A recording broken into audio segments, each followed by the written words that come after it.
பரிசுத்த வேதாகமம் வெளிப்படுத்தின விசேஷம் 10ஆம் அதிகாரம் 1-11 வசனங்கள். பின்பு பலமுள்ள வேறொரு தூதன் வானத்திலிருந்து இறங்கி வர கண்டேன். மேகம் அவனை சூழ்ந்திருந்தது. அவனுடைய சிரசின் மேல் வானவில் இருந்தது. அவனுடைய முகம் சூரியனைப் போலவும் அவனுடைய கால்கள் அக்னி ஸ்தம்பங்களைப் போலவும் இருந்தது. திறக்கப்பட்ட ஒரு சிறு புஸ்தகம் அவன் கையில் இருந்தது.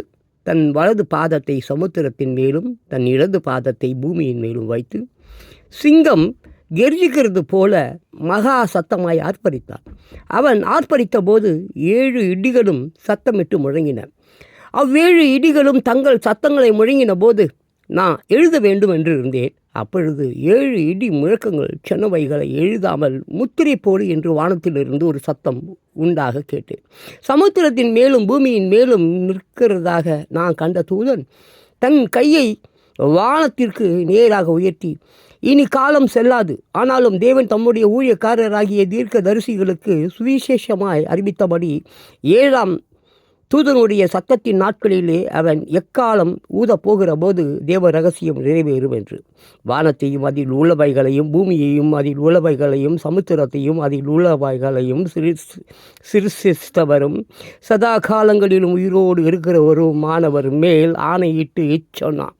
நான் வானத்திலிருந்து பிறக்க கேட்ட சட்டம் மறுபடியும் என்னுடனே பேசி, சமுத்திரத்தின் மேலும் பூமியின் மேலும் நிற்கிற தூதனுடைய கையில் இருக்கும் திறக்கப்பட்ட சிறு புஸ்தகத்தை நீ போய் வாங்கிக்கொள் என்று சொல்ல, நான் தூதனிடத்தில் போய் அந்த சிறு புஸ்தகத்தை எனக்கு தாரும் என்றேன். அதற்கு அவன், நீ இதை வாங்கி புசி, இது உன் வயிற்றிற்கு கசப்பாய் இருக்கும், ஆகிலும் உன் வாய்க்கு இது தேனை போல மதுரமாய் இருக்கும் என்றான்.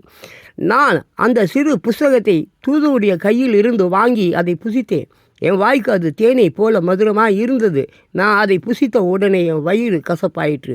அப்பொழுது அவை என்னை நோக்கி, நீ மறுபடியும் அநேக ஜனங்களையும் ஜாதிகளையும் பாஷைக்காரனையும் ராஜாக்களையும் குறித்து தீர்க்க தரிசனம் சொல்ல வேண்டும் என்றான்.